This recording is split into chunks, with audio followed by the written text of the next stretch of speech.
Welcome to season 4 of Project Freelance. How's it going, guys? I hope your January went well. I hope you guys are doing well, and I hope your 2019 goals are written down and you are ready to conquer this year. 2019, I think, needs to be a year that mental health is really important. And not that this podcast is about that, but I feel like mental health plays a part in most of the freelancing sectors in the world, whether it be music or real estate, or if you're a video editor and you edit music videos, mental health comes into play because we don't take care of ourselves enough. So I think 2019 should be really focused on your personal mental health. Take some time for yourself. Remember that your brain needs you as well, so take care of it. This week on the podcast, I have Josh Adams on, and Josh is a videographer for several bands. He's been on a couple tours, and I wanted him to come on to give you guys some tips for touring. So we talk about 5 tour tips, and we talk about 5 tips for shooting live shows. Hopefully, these tips will help you guys out. I wanted to focus this episode a little bit more on what Josh thinks makes touring easier and makes his job as a videographer easier, so that you guys that do shoot live shows, you can get some tips you need that you maybe didn't even know about. Josh also carries his lenses in a fanny pack, and that kind of inspired me to create a No Tracers fanny pack. So there are fanny packs that are camera bags that are available for you to purchase if you would like one. I thought that would be a fun little thing to do for 2019. So if you guys want to get a fanny pack, a No Tracers fanny pack, No Tracers is effectively the brand name my photo and video work is under, by the way. So yeah, leave no trace and check out this podcast. Thanks for listening. Give it a rating, give it a review. Let me know what you guys think. And be sure to subscribe, turn on your notifications, do whatever you need to do to make sure that you get the podcast weekly. Thank you guys so much. I appreciate it. This is season 4 of Project Freelance. Josh, take it away.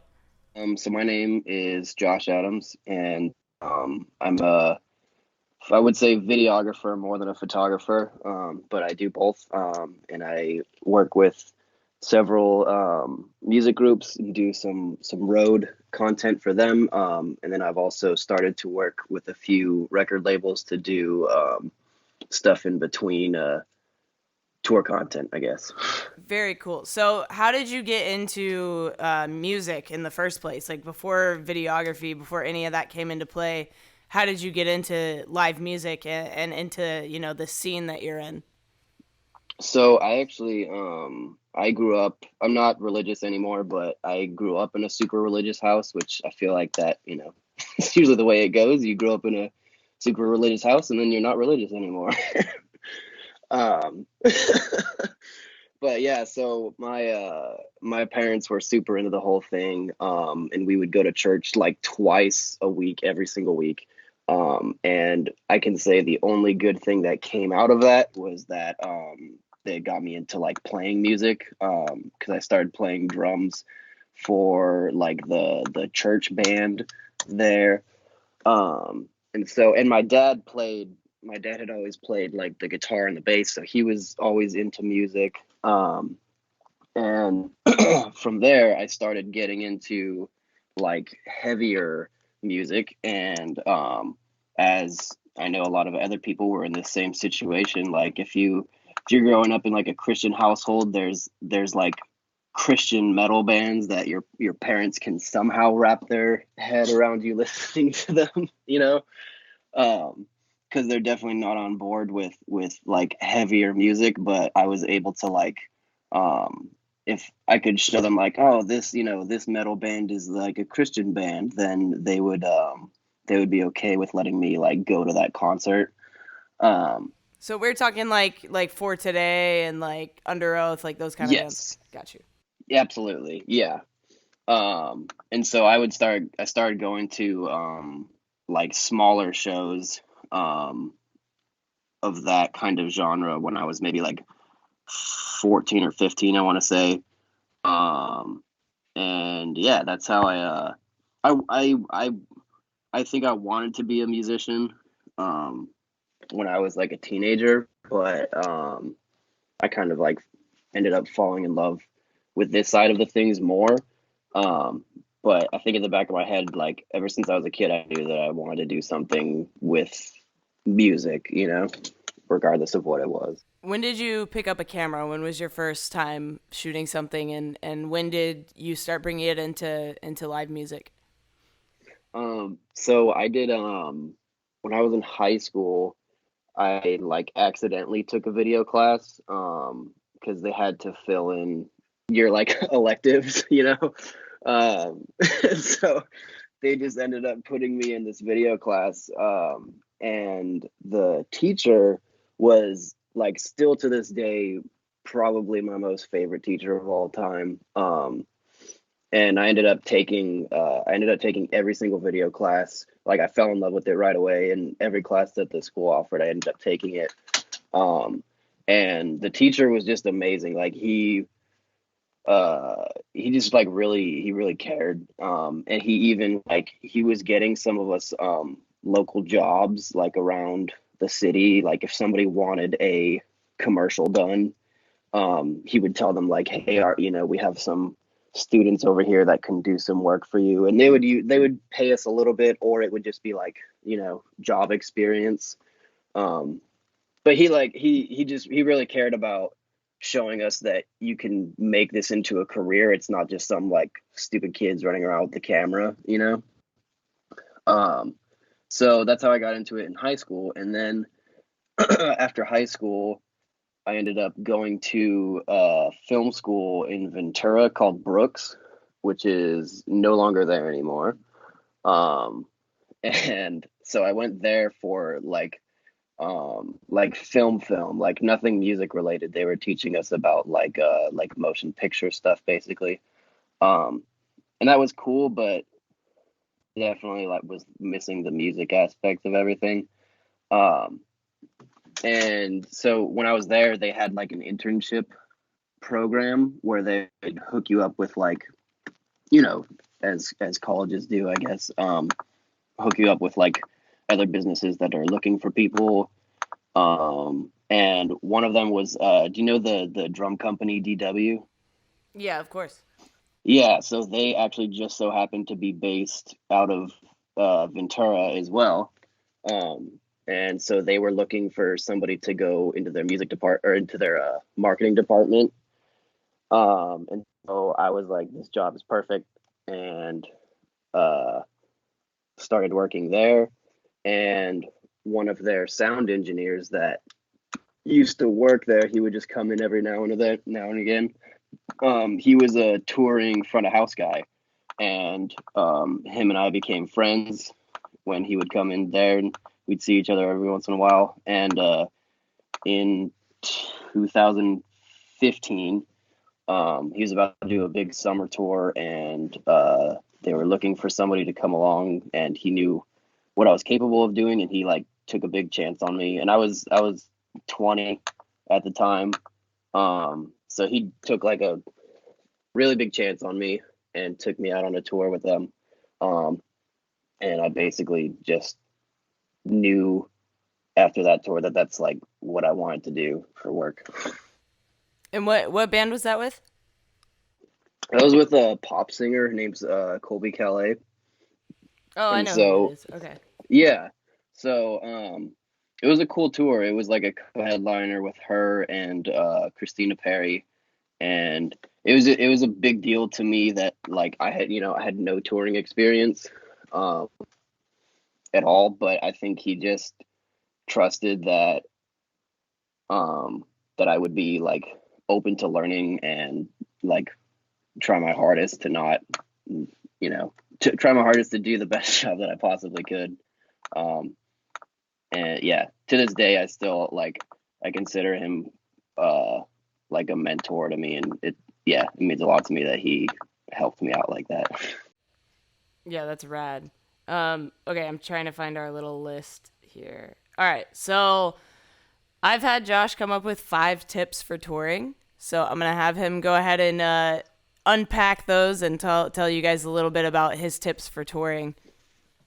All right, so I guess these are not in necessarily any like order of importance, um, but yeah, there's just five. in no particular order. So the first one I put was just like take care of yourself physically and mentally. Um, like I think I think a lot of people will assume that I mean, I'm sure you get this all the time where people are like, "Oh, like you work out on the road, like you're just like partying and having fun all the time, right?" It's like, so what your job is. Um, and it's not like it's you're working a lot of hours, and some days there's less work, but other days there's even longer work than you would be doing if you had like an office job or whatever, you know. Mm. So Uh, as a videographer, what are you doing for like those the full day? Like what does a typical day with you look like? so I really like to capture more like behind the scenes stuff than stage stuff even. Because I feel like that's the kind of like the everyday behind the scenes stuff that goes on with the band is really what interests people a little bit more, because I feel like the show, it's good to show a little bit of the show just to get people excited about going to see it, but not too much of it. And so I try to spend as much time as I can hanging out with the band during the day.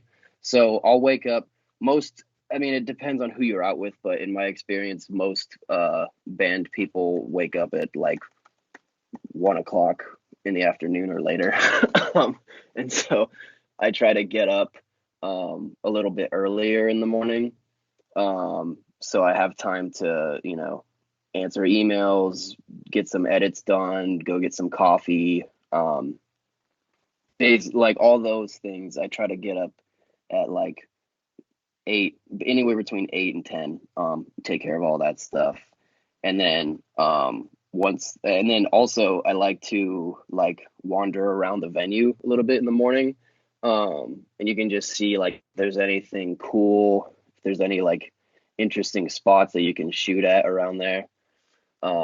So that by the time the band guys are up, you can tell them like, hey, there's this bridge right down the street from the venue today. If you guys want to run out there and we can get some cool shots and do all of that. And then sometime in the afternoon, it's always different.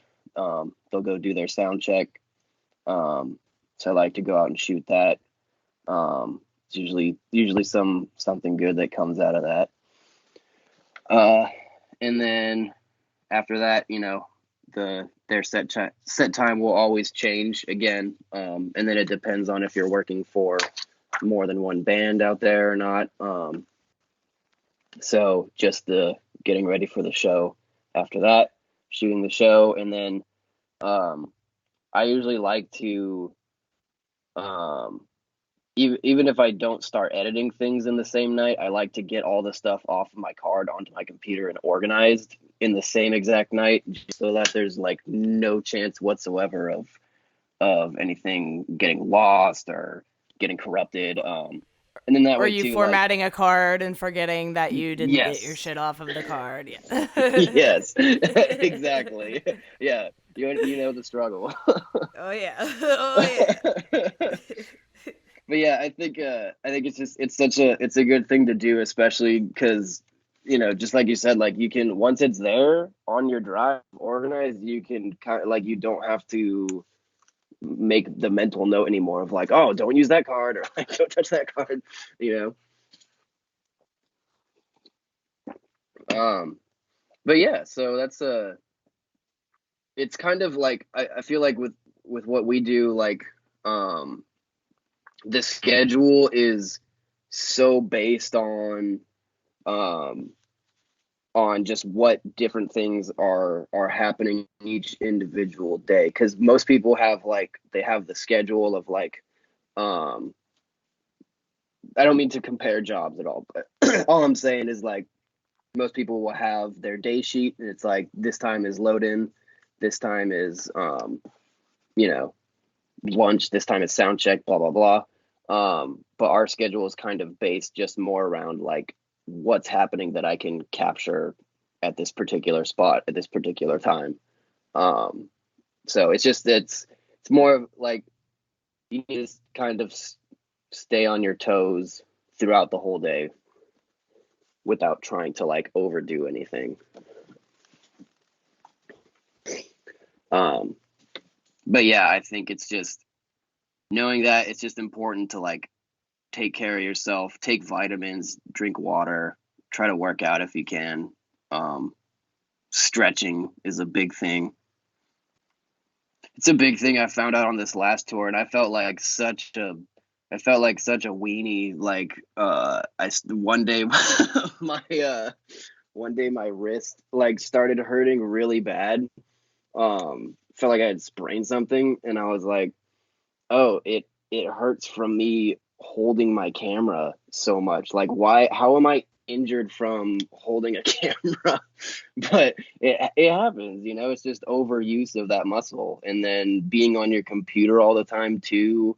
Um, just like it strains your wrists, strains your shoulders, it strains everything more than you would think it would. So like stretching out and taking care of your body is it's like an underrated thing that's super important, I feel like. Yeah, I think videographers tend to forget that your camera gear can get heavy if you hold it out in front of you for an hour and a half.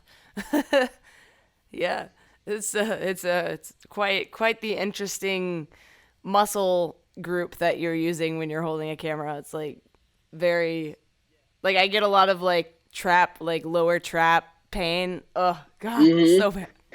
Gotta stretch it out, Absolutely. guys. Stretch it out. Always stretch it out. Yeah, because it's not something you think about until it hurts, you know? Yeah, it's very important. Um, all right, let's see. Oh, okay. So I guess one of my other five tips kind of went along with what we were talking about is just saying like don't let your personal schedule supersede what the tour schedule is. Because I've heard plenty of stories of like people going out to eat or like doing their laundry or whatever it is when they were supposed to like shoot a meet and greet, you know. And so it's important to, like I said, like, you know, fix your schedule up to where you have time to take care of yourself, but also just don't be like be smart with it, you know. Don't go off and do something. Don't go to the gym when you know that you're supposed to be shooting you know, their sound check or whatever it is. Budgeting wise, like, do you so like say you're on tour, you're shooting videos, blah blah blah, whatever, and the label hits you up and they're like, "Hey, we need photos for this whatever the fuck." Do you charge the label separately for those, or is that Yes, I included think in your tour price? I would think like it's important to get down in writing what they're looking for at the beginning of the tour, and then anything that was not discussed at the beginning should be an additional payment for sure.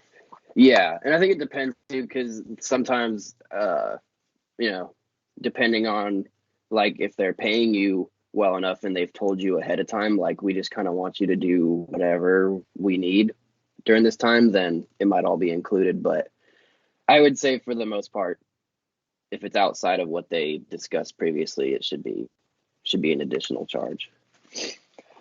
Ooh, I made this little list of unconventional items to bring.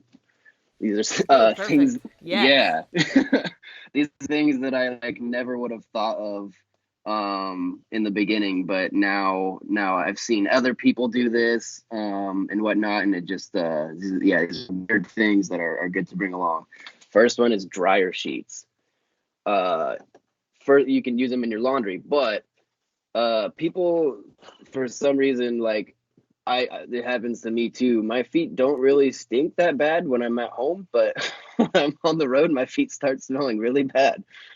Um, so a way you can kind of prevent that that I found out is you just get like two or three dryer sheets, stick them inside of your shoes when you sleep at night, and it usually keeps them smelling pretty fine. Um, and that's important too because everybody else is trying to hide their feet smell as well. So you don't want to be the one person whose foot smell sticks out, you know? So dryer sheets is a big one. It's like a smaller shower bag and flip-flops is important. Because depending on who you're out with, where you are, what venues you're playing, the shower situation is it's not usually like cut and dry. So sometimes you'll have to walk a long way to find the shower. Sometimes it's like dirty in there, whatever it is. So not having to bring your whole bag is good, and then not having to like wear your shoes out there is good too. So shower bag and flops makes a big difference. Dude, I remember my first pair. I remember my first pair of tour flip-flops. Man, I loved those things. Fucking, like, it's a big deal when you find like that right pair of flops. You know what I'm saying? Yeah. And it's always in a Walmart in the middle of America where you find them. Mine were like Detroit Tigers fucking flip-flops. But so comfy. So comfy until the dog ate them. Oh no. Oh, terrible. For some reason, dogs find like the most random things delicious. They like that foot stank, you know? Yes, this is true. But yeah, it really is a game changer. Like you don't think about how useful they are until you have that pair, you know? It changes everything. If you're in either like a bandwagon or a sprinter or a bus, bring a sheet and an extra pillow, because they'll usually just give you a blanket, and for some reason having a sheet and a blanket is just I've been able to fall asleep a lot easier having those two. And then an extra pillow also helps, just because regardless of what you're riding in, the bunks are going to be tighter than what you're used to sleeping in a home. So having a second pillow just helps you to be able to like situate yourself more comfortable situation. And sometimes buses will have extra pillows and you don't need to bring one, but I would always just bring one just to have it. Don't you want to bring your pillow from home anyway? Like, isn't that like, that's an important, like, valuable item to bring on tours? Is exactly. Know, like, and I feel like, how could people overlook it? Like, you overlook bringing a pillow. And they it's do. So true, dude. Know? It's so true. Yeah. They're like, oh, right, I need a pillow. Yeah. Oh, wait. The thing that I use every single night. Right. And he's right. Yeah, you have less space. You have much less space in your coffin bed than you do at home. So get an extra pillow. This is so true. Yeah, I feel like all of these things too, like some people might hear these and be like, oh, obviously, and they might be obvious, but they might not be. You know? Fanny pack is a great one to have. I used to, like, the first couple of tours that I did, I would carry around my entire backpack with me, like everywhere, which is fine if you want to have all of your stuff with you. But me personally, it just got like, it got tiresome just carrying this like heavy backpack everywhere that I went. And now I just have like it's a bigger sized fanny pack, but I can keep extra batteries, extra cards, like a lens wipe, and then an extra lens in there. And it's been so much better just to be able to carry around my camera, and then I have 2 lenses, extra batteries, everything I need, and I can leave my backpack back somewhere else. So what you're saying is I need to make No Tracers themed fanny packs with like camera inserts is what you're saying. Yes. Oh okay, my God, that'd be amazing. Right? Like a camera bag fanny pack. It's 2019. Why isn't this a thing? Yes, exactly. I'm on it. Yes. I'm on it. Link's do. in the description. Link is in the description. It's existing. It exists. Go get one right now. We're fucking doing this. Fanny You pack already camera got it. bags. I already got it. They're done. This podcast comes out in like mid-January, so it's just enough time for me to figure this out. Yeah. Bam. There it is. Fanny pack camera bags 2019 coming your way. Go get Go them. get it, Link in the guys. description. I will sing your praises and tell every single person I know. Yes. God. Yeah, that really is like that's so huge, and I've started to see more and more photographers with like little shoulder fanny packs, like whatever it is, just a little smaller bag that you could have on you to not have to like constantly be running back to your backpack or anything, you know? It's actually kind of a brilliant idea. You don't think about it because you're like, fanny packs are fucking ridiculous. But then you Yeah, realize that they actually do have a purpose if you use them. So, exactly. yeah, camera bag fanny packs. There we go. Go get them, guys. That's such a good idea. God, It that's such a is. good idea. I love it. This is Okay, beautiful. next tip. This is great. I do too. These are I'm great tips. so These are glad great. that you're. Yes, this is making me happy. All right. Okay, and this is the last thing on the list. I wanted to come up with more, but I was like blanking on it. The last one is like a some sort of surge protector or like an extension cord that has a couple extra outlets. Um, I've used that like I use it every single day because you're sharing if you're inside of the venue or if you're on the bus or wherever you are, you're generally like sharing a smaller space with a lot of people. Like that's just what being on a tour is. So you don't want to be the asshole that's plugged into three different outlets, you know, taking up all the power wherever you are. So if you and especially like you never know where the outlets are either. Like so if you want to sit on the couch, put the outlets on the other side of the room. I'm just making a sales pitch for an extension cord right now. Home Depot Home sponsor this Depot. podcast. Shout out to Home Depot. The best surge protector selection in the game. They got them, guys. They got him. But yeah, it's just it's huge. I actually one of the bands that I went out with, the guitar player, he was like always he was always asking me if he could use my extension cord. And he ended up getting his own. He's just like I'd never thought about how many outlets I use every single place that we go to. So it's important to have one of those with you. Makes a big difference. Yeah, there's definitely never enough power to go around when I think in any situation really, like I typically always have, some sort of surge protector on me for that exact reason, just because like there's never going to be an outlet. Like there's never going to be enough outlets. Ever. Oh yeah, exactly. Like on my tech rider is like surge protectors at the top. Very nice. Yeah, it's so necessary.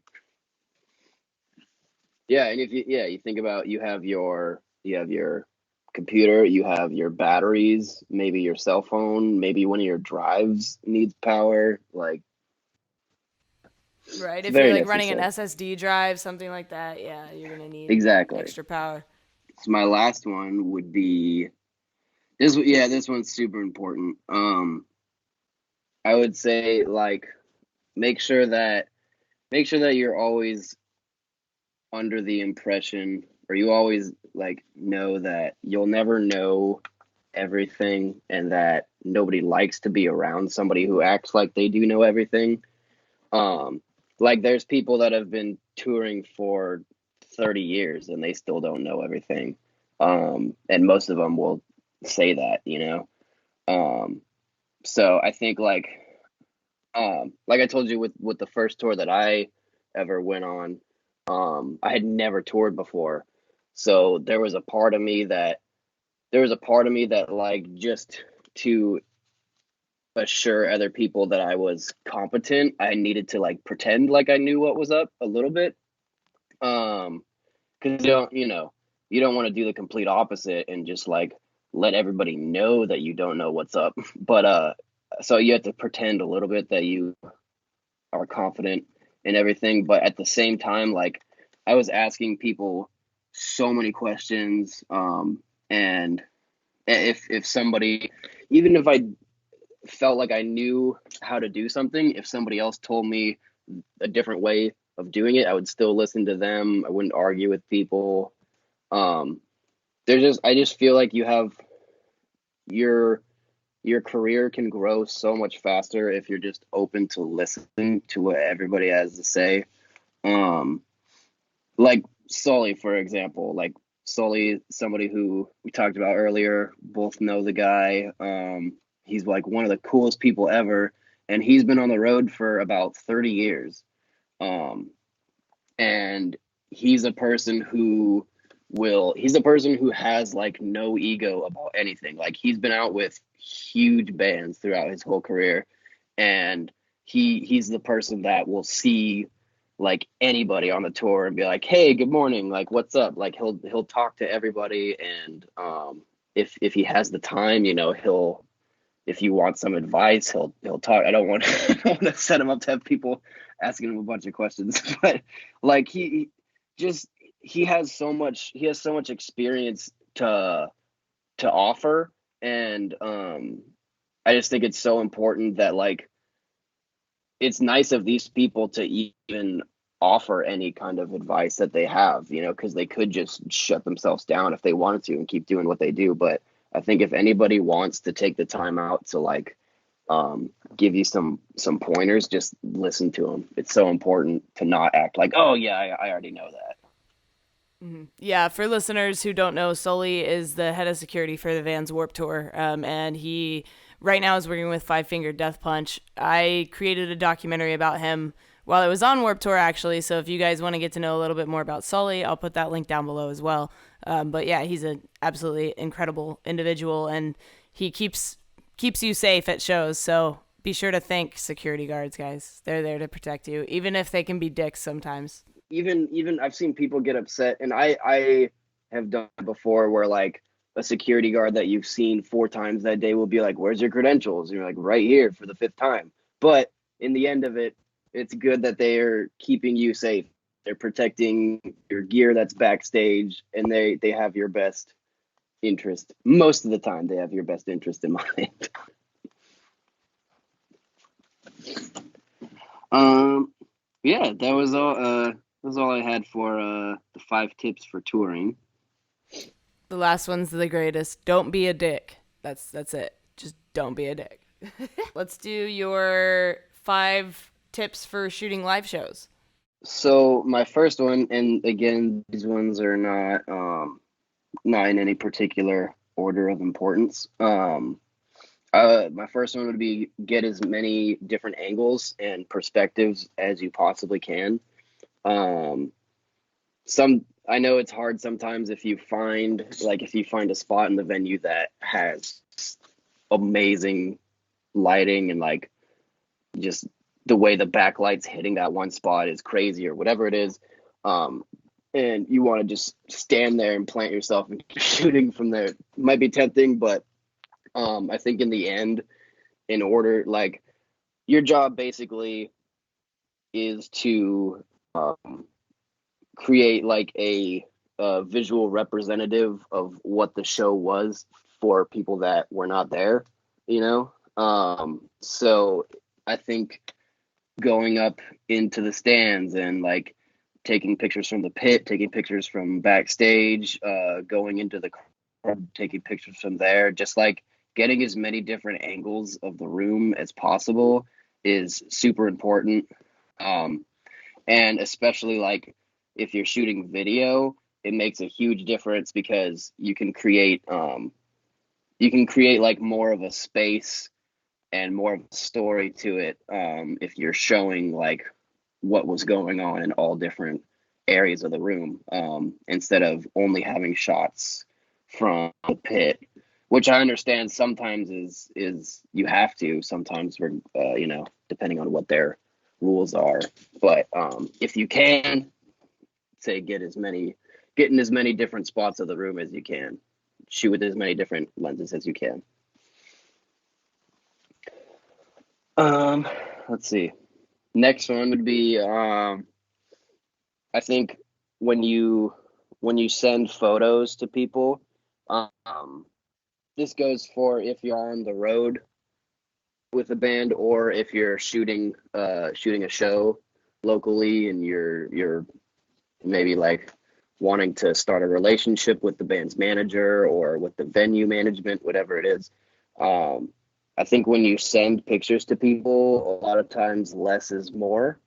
Because if you send somebody a folder that has like 80 shots that you took that night, um, number one, I think there's no way that like all 80 of those are your best shots. Um, and number two, I don't think anybody really wants to sit there and like scroll through a Dropbox through of 80 shots, especially if there's like other people that shot the show that night or whatever it is. I just don't think people want to take the time to do that. So I would say, choose your best like 10 to 20, maybe 30, 30 absolute max. Just choose less, be a little bit more particular with the shots that you choose to edit and send, and make sure that you're just representing your work in the best light possible. I think it's even more important to do that in the scenario that I was saying, like when you're just out there trying to start a relationship with the manager, because if you give them a smaller number of shots that are just really good, then that might give them the feeling of like, these are great, I want to see more of what this person can do. Instead of the flip side, if you send them 120 shots, then they're like, they're not going to give it enough time as you'd like them to. And I think 30 shots, I don't want to say it's like an industry standard, but it almost feels like it is, because that's typically, I mean, from what I know and from what I've heard from other photographers, it's between 30 and 35 as your like maximum, amount of shots that you're going to send off to your band. Because I mean, like, you got to think about it. Nobody's like Josh just said, like, nobody wants to sit there and scroll through 85 photos that are all similar when you have, 30 of them that are, better. And maybe there's like, 5 band members, they have like 5 photos each or whatever, something like that, like that can help you like narrow down your search and your selection process. Absolutely. Yeah, and like you said too, like if you're shooting at a high speed and you have 5 shots that are basically the same, don't edit all 5 of them and send them. Like, choose the one that really represents what you're trying to show the best and send that one. The other 3 that I wrote down were more video geared. Is that okay? Yeah, yeah. Okay, cool. So tips if you're like a videographer for doing some live stuff, I would say one of the biggest ones is, make sure that you shoot with a reason. Um, I had never really thought about it this way, but it was like 2 years ago. One of the guitar players for one of the bands that I was out with asked me like, he basically just asked me like, when you shoot stuff, do you already know how you're gonna use it? Like, when you're getting a certain angle, do you know how you're gonna place it into the final project, or like where it's gonna go? Like, basically, are you shooting already knowing what this is for? And I was like, I kind of realized like, no, I'm not. I'm just kind of running around pressing record when I think it looks cool.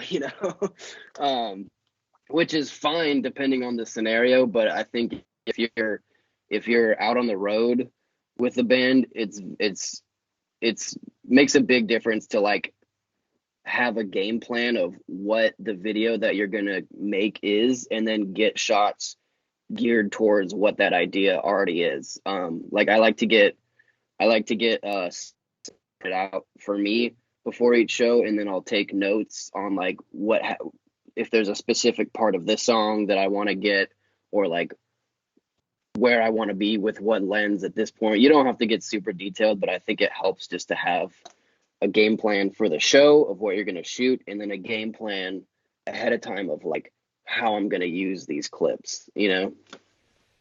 Definitely, yeah. I think I'm the same way. Like I know what you're talking about. You just like run around and you like try to get as much as possible and you don't really like process like, okay, wait, but why am I filming this? Like you need to have a why for what you're doing. And for me personally, like I always tell people that I film things backwards. So like before I even push record, like I already have the entire video edited in my head. I already know what it's going to look like and I just have to like reverse engineer and like get those shots that I'm going to place in there. And that's just like personally how my brain works like in a creative way. Is I just have to see everything finished before it's even started because it's the only thing that makes sense to me. It's like creating a Absolutely. movie that you already have the script to, basically. But it's like real life documentary stuff with no script. Well, that's beautiful, and I think that's like that's what makes you a storyteller is that you can see like the end game in your head, and you're not just putting together like a random montage, you know? Yeah, definitely. So the next one kind of goes along with that. Another video tip is to make sure that you're creating um, and like building a story in your video instead of just kind of like picking a cool song of theirs and putting music or putting like clips kind of randomly over the music. Like you don't have to, I don't know. I guess it's all personal preference. It's all what the band wants you to make, but um for like the specific scenario when you're on the road as a videographer and they want you to make recap videos, um, I've been trying to do more like I've been trying to think of them more as miniature documentaries as opposed to a recap video of the show or the day.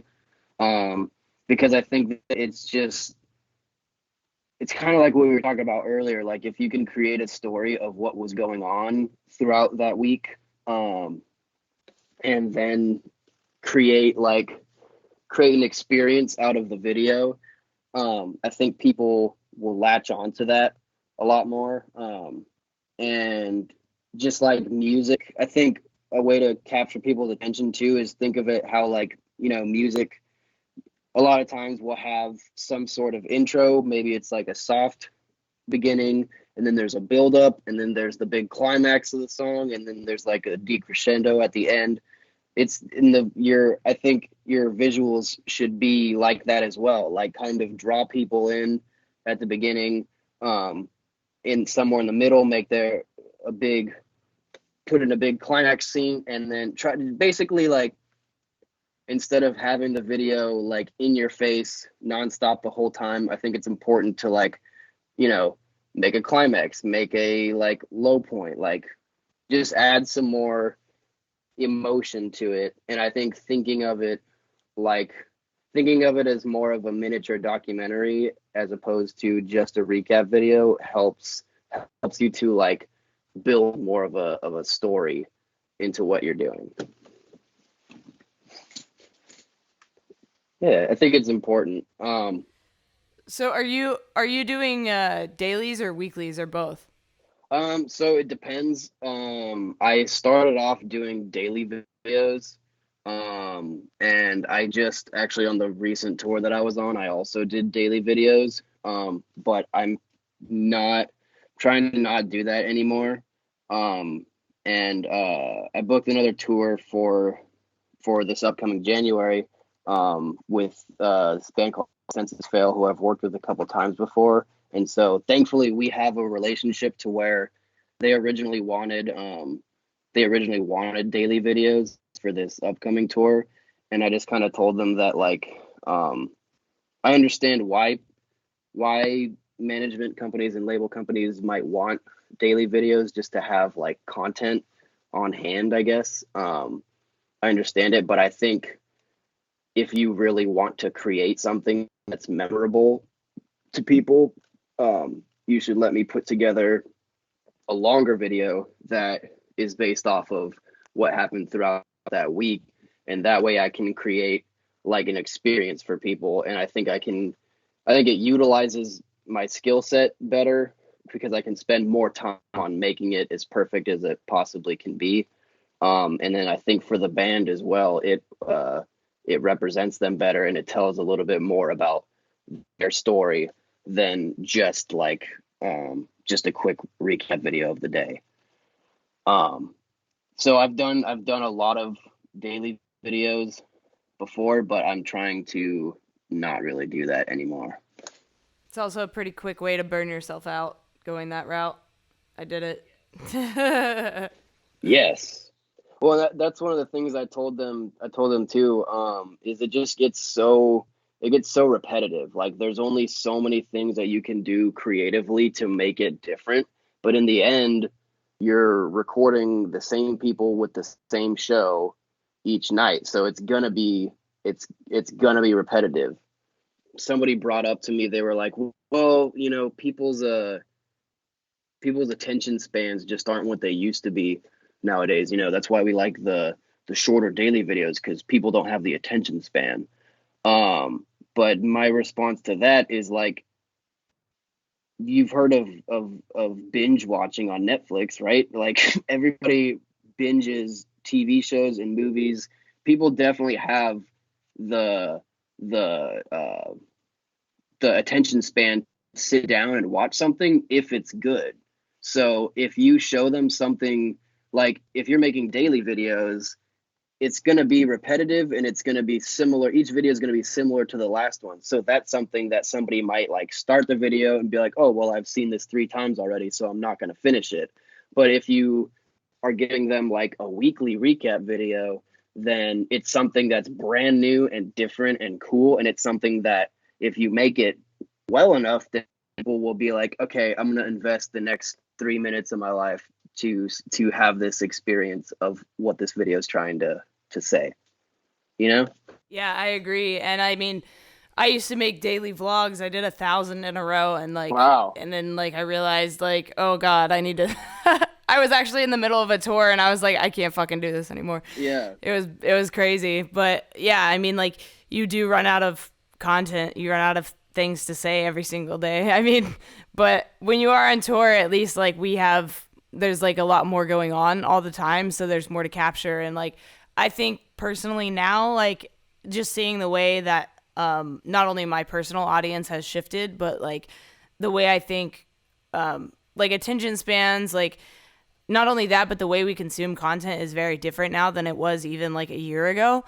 And even from like a marketing perspective, like people used to be more apt to click on like ads and videos and photos that had a bunch of text on them that said a bunch of shit. And now it's the complete opposite. Like the more text you have, the less success you're gonna have in your like ad campaign, just because people now see a lot of text as, oh, you're trying to advertise something at me. Like I don't want to see that. I don't even want to click on it. And I think it's the same with like daily content. Like people used to love dailies, but now I think the YouTube audience itself is like growing up and we're becoming older. And so now we have jobs and we have all these things. So we don't have time every single day to like sit down and watch like a 10-minute YouTube video, And so now there's a lot more creators doing like 2 or 3 a week instead of dailies. And it's like more people are consuming that content more, even though those videos are longer, because they're getting, like a half-hour TV show type of video out of it instead of just like this 2-3 minute recap. And I think people love that content more just in general, like the Netflix, the Hulus, like those kind of things. Totally.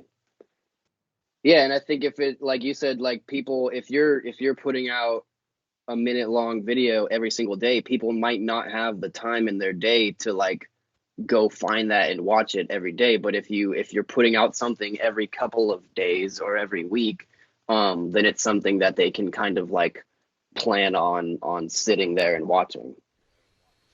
Exactly.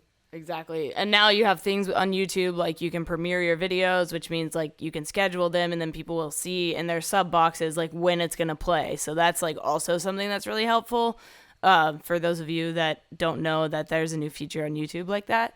That's actually useful for creators. Yeah. Everybody watches YouTube like on their TVs now, and it's like YouTube is becoming a real, like it's no longer just this like platform where you have like random videos on. Like YouTube is a real uh content like holding platform, I guess. I don't know. Yeah. Yeah, I mean you're completely right. I mean now they have YouTube TV, they have original YouTube shows with YouTubers in the shows, so it's like these creators have taken their platform and they've successfully merged it into like a television platform and a movie platform as well to compete with things like Netflix and Hulu and Amazon. And it's I don't have YouTube Premium or I don't have like YouTube TV or anything like that, but recently I've actually been asking people like, when I go to like whatever the grocery store or wherever, like, do you use like YouTube TV? And a lot of people do. And it's like surprising to me how many people actually use YouTube as like their television platform. Yeah, absolutely. Can I ask you, like, in that so in the scenario we were just talking about, like, what would your advice be to people? Because I'm still trying to figure it out myself, like the best way to go about presenting that to a manager or a record label that's asking you to do daily videos, like the best way to go about making your own argument about why you Oh think you yeah. I it should be mean, done differently. yeah, I mean if you at the end of the day like you have to remind them like they hired you because they trust you as a videographer and like as a content creator. So I mean, they're already putting a bunch of trust in you to like capture this band the way that they think the band should be captured and you do a good enough job at it. That's why they keep asking you to do work for them. So like keep that in mind like no matter what, even if they like disagree with you and they're like, well, we're paying you, so this is what we want. Like, yeah, they're your boss at the end of the day, but just remember that like mentally, like they hired you for a reason. So like always keep that in your head because like, it's easy to get discouraged when it comes to standing up for yourself when you're creating video content for other people. So just keep that in mind and like you're telling their story, blah, blah, blah, all that. But as far as like the argument goes, as far as like dailies versus weekly, I mean, like I said, like you could just argue like from a marketing perspective, like people's attention spans have changed. I don't want to say changed, but I mean like just the way we consume content has changed now. And like you can argue if it's weeklies, like you can argue things like a premiere, like we can like post on YouTube, you have like your creator posts and you can post like, hey, we have this video coming out this week. Like, here's a screenshot of it or here's whatever. You can post like Instagram stories on YouTube now. So there's even things like that going on. Like, so you can still do daily. Like my argument, like is I don't know if you're uploading your content to like the band's Instagram or like YouTube channel, but if it's going on Instagram, like dailies I think they're fine there, honestly, because I mean, like I get it, like bands want like the daily photo or like the daily recap video on Instagram. I get that. But as far as YouTube goes, I don't think it needs to be as obsessive as Instagram because it's not as fleeting. I think like things like Facebook, Twitter, and Instagram, like your content has a very limited time to be seen, to be completely frank, because how many people are going to your profile versus how many people are just scrolling past on the timeline? You know what I mean? And like with YouTube, there's less content being uploaded all the time so that you can see who you're subscribed to. You can see like their content specifically in your sub box. So I think that the platforms are just very different.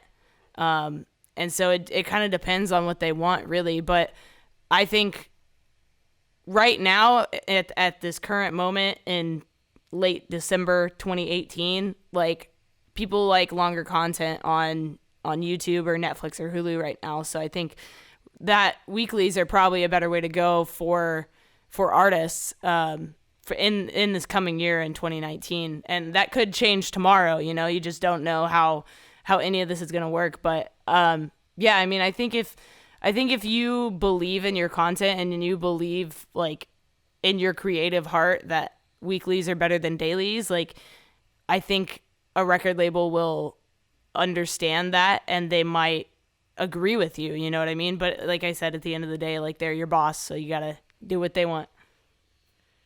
I want to ask about So shooting for labels, like when you're not on tour, how did you start getting that kind of work? Who do you even approach for that? And talk about how labels pick their content creators, because a lot of times like they'll go with like their people, you know, like they have like their team, and like if you start shooting with a label, you're going to be shooting with that label like for a long period of time, for like the foreseeable future, if you will. Hmm.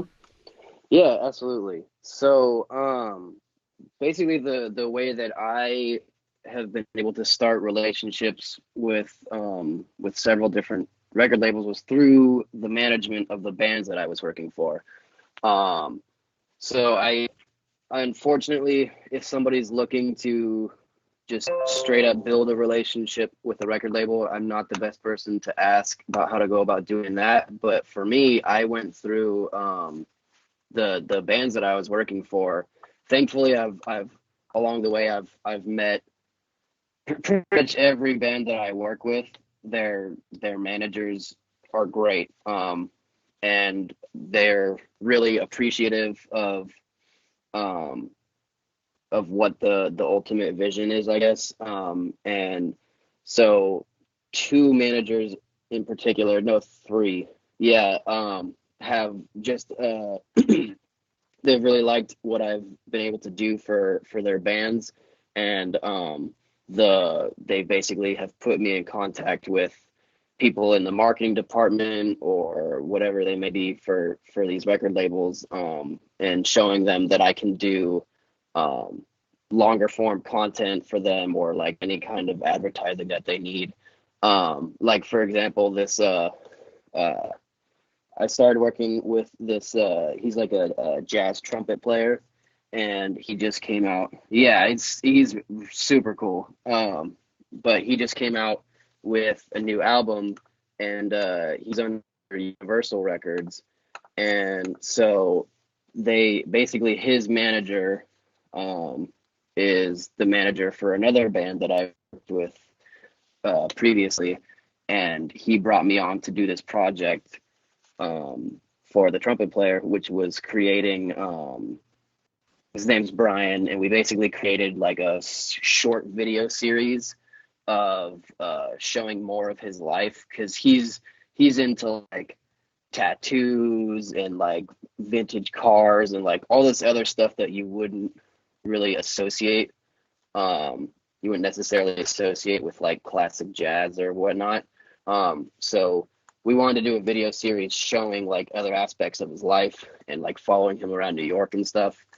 Um, and so we did that video series together, and his management had the idea for it, but they brought it up to his label to basically actually get it funded and get it approved and done and stuff. And so that created basically a job for me within the label, and we started premiering this series maybe a month and a half ago, and the label was just super happy with the work that I was doing, and so the guy reached out to me, and he brought up another project that we're going to start working on.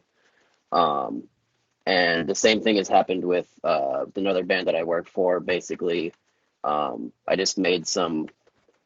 I got asked to make some like promotional materials for the band's merch, and they liked what I did, so they've continued to send me little editing jobs like here and there, and it's been able to keep me busy when I'm not on the road, thankfully, which is super cool. But it all just starts like I guess I you just have to get your foot in the door and then just do a good job with it, because like you said, like labels like to work with people who they have worked with before. So I got very lucky to have these relationships kind of started for me, just usually through the management of one of the bands that I was working for, like asking them to fund something, or they're asking for a promo for this or whatnot. And so that that initial connection for all the labels that I've worked with are were started for me, but I try to do the best job that I could, and then just be very diligent about communicating with them and like actually having a relationship with them instead of just like you want them to know you and not just like the files that you send them, you know. So just doing that and continuing to just try to do it, give them exactly what they're looking for and even better. I think it just kind of you just continue building their trust, I guess. And that's super important. As long as you keep that going and do the best work that you possibly can, that's super important for a label. Talk about some of your like influences, some of your favorite creators out there right now. Um, Rory Kramer is a big one. I feel like that he would be on a lot of people's lists. But he's a guy to me that he basically he kind of changed. I feel like I don't know too much about it. I haven't like researched the space as much as I should. But I feel like he kind of changed the way that like live media content was presented to people. At least he's one of the people that I, as far as video goes, like kind of saw his work in so many different areas, like presenting the story of what was going on during the day. Basically doing what a lot of people do now. I think he did a really good job of like bringing in a documentary style feel to these recap videos that he was making.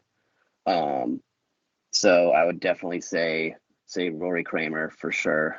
Who else is there? I know like people's Instagram handles, but not some of their names. I mean, give me Instagram handles. That's fine. Yeah. What is it? Ben versus Real World. I think that's his Instagram handle. He just did that tour that Jay-Z and Beyonce did together. Oh yeah. Yeah, so he was there. I think they had several videographers, but he was their head videographer. And he started That's doing crazy. You have a fucking production team on tour? Fuck yeah. you, Beyonce. Yeah. God damn. It's insane. Yeah, I'm pretty sure they How do I had get on that crew? yeah, Fuck. right? And you know, like they have the most crew, and all of that crew is probably getting paid. Not probably, they are getting paid like insanely well. Just absurd I amounts of mean, money. you're like on a salary basis type of shit. Oh, totally. Yeah, and I know that they probably had like Beyonce had her own photographer, Jay-Z had his own photographer, and then there was like a band photographer. Like they had a whole team for everything. But so I just found Ben Haggerty.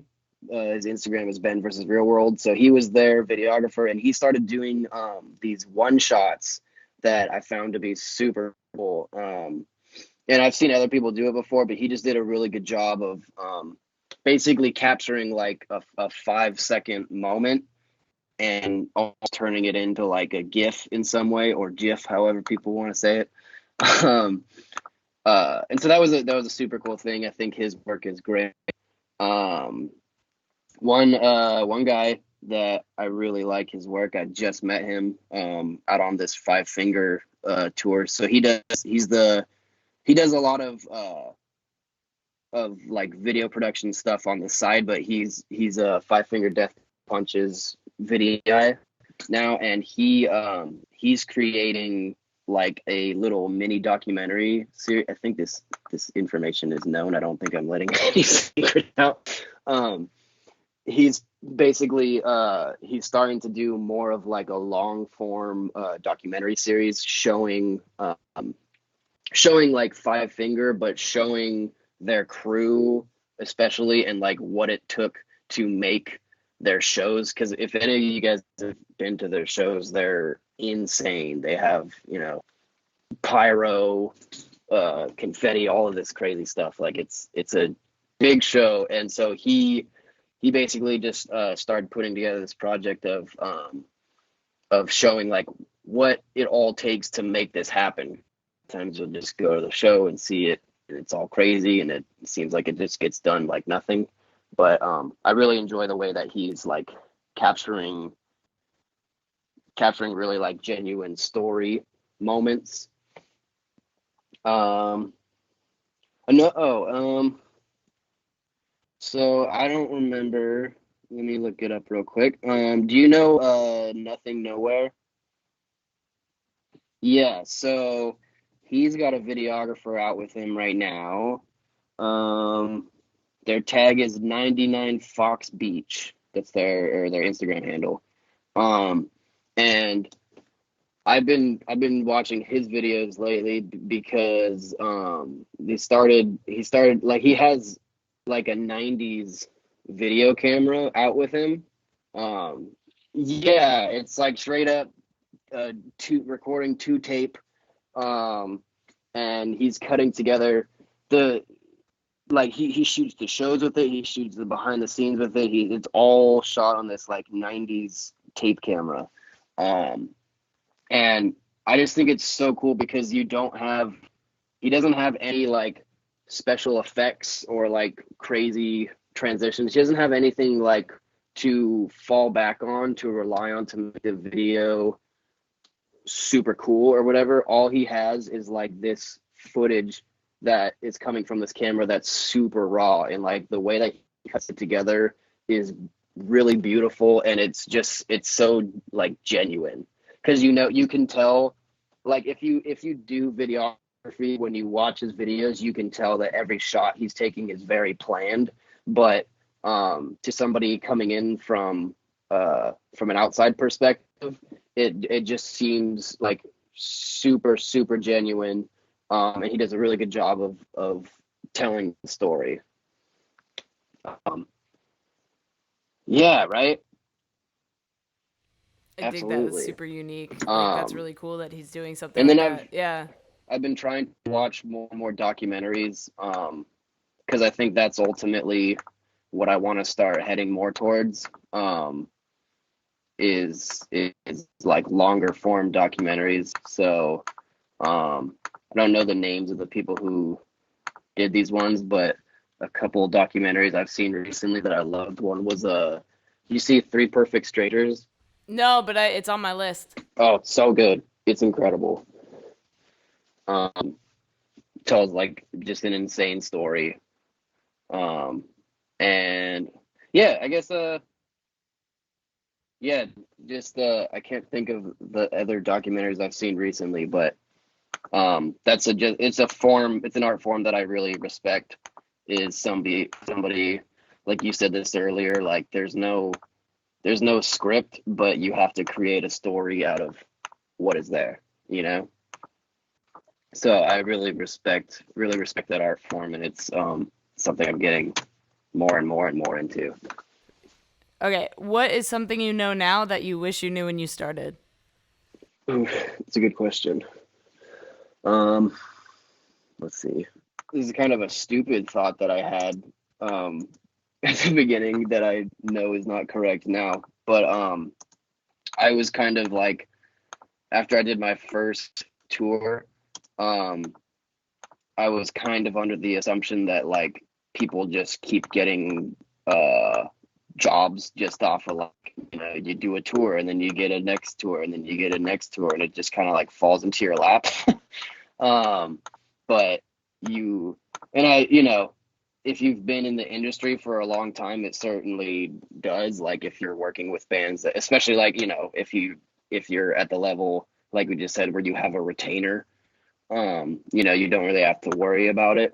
But when you're starting out and you don't have a big network built, you have to like really work hard at creating new relationships, and going out to shows at your local venue and shooting those shows and trying to start a relationship with the manager of those bands, even just getting in with the management of the venue itself, can be really helpful, because I've heard countless stories of people that became a venue photographer, and then so and so band came through that venue, and the photographer killed it that night, and then they ended up taking that photographer out with them on the road.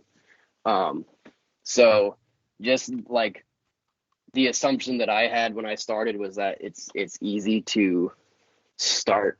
It's easy to get more work right off the bat, and it's really not. Like it gets easier the more relationships you build and the more of a portfolio you build.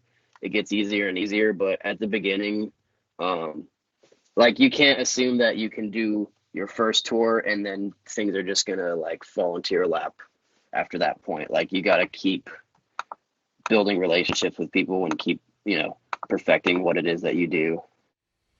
Yeah, I definitely can understand that. And, like I've been there too. Like you get done with the tour and you're like, wait, where nobody's hit me up. Like, what am I supposed to do now? Like, yeah, it's a job that ends and you have to work to find that next job even while you're doing that current job. Like it's like you're always looking for the next job because you have to. That's what freelancing is all about, really. Yes, absolutely. Yeah, and you have to be comfortable with um like there's reasons why we freelance, and usually it's because we don't like the 9 to 5, like being in, reporting to the same person every day that you might not like being around people that might stress you out, like feeling like you're not doing something of value. Like all of those things are reasons why people start freelancing. And with that, you kind of have to accept that, you're by being able to like do this thing that we love and that gives us like purpose, I guess, or like not, what's it called? Uh, Not purpose, but like it just you're allowed to do something that you love to do, and with that, it means that you kind of are just always on the clock. You know, you don't have the time to like when I had just a regular like office job for years, and I would go home and try to forget about everything when I got back home and just like hated it, and it sucked waking up early and going back in and doing something that I didn't enjoy.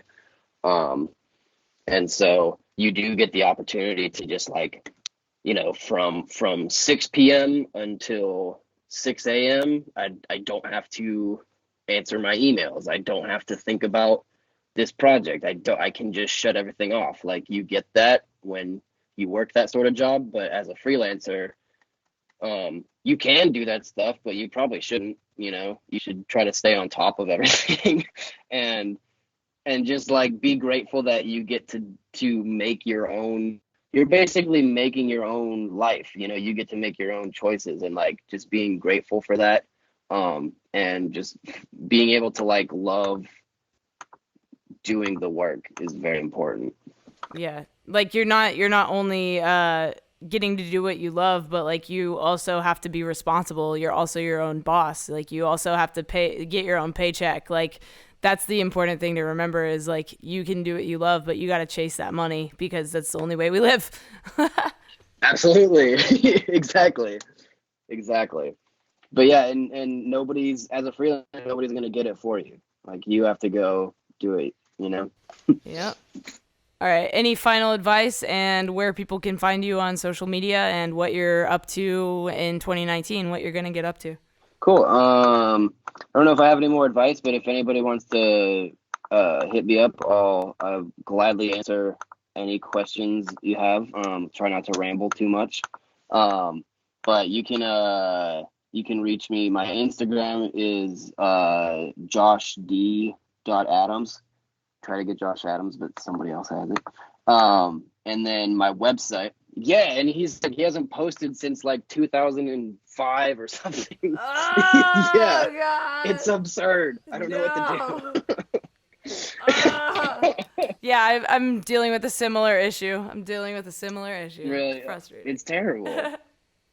But yeah, so you can find me at joshd.adams. My website is just joshadams.net. Um, next year I have a tour booked with Census Fail for they're doing a co-headliner with the Amity Affliction for it's like January and February. I'll be out there.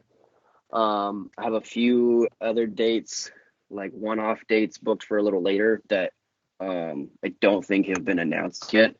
But yeah, still getting some things booked. But I will definitely be out there at the beginning of this year if any of you guys are out there and wanna chat or want to shoot a show or whatever you want to do. Cool. Awesome, man. Thank you for being on the podcast. I Yeah, appreciate it. thank you for having me. All right, guys, I hope you enjoyed this episode with Josh. Check him out. Check out his work. He'll be on that Census Fail tour, like he said. Go say hi. Go ask him a question. I'm sure he'd be happy to answer it for you. Thank you guys for listening to this podcast. Please be sure to give it a rating and give it a review. Subscribe.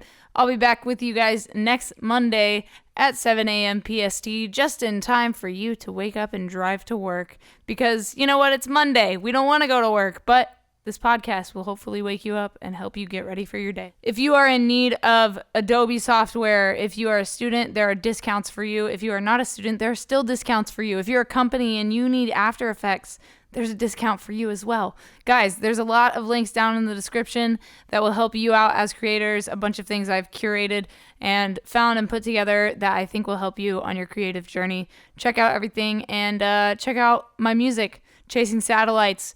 We have a new album out right now. Oh my God, we have a new album out. It is a Women of the 90s tribute album called Valkyrie 1. Go check it out. It is chock full of amazing covers. If you are into Fearless Records, punk ghost pop movement, you will dig this definitely.